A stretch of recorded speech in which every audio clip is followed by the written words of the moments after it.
microwave a Jolly Rancher for 1 minute. Now you just wait 1 minute.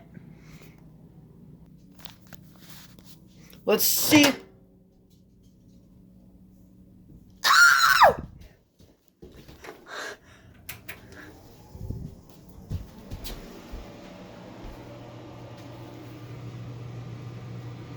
It melted!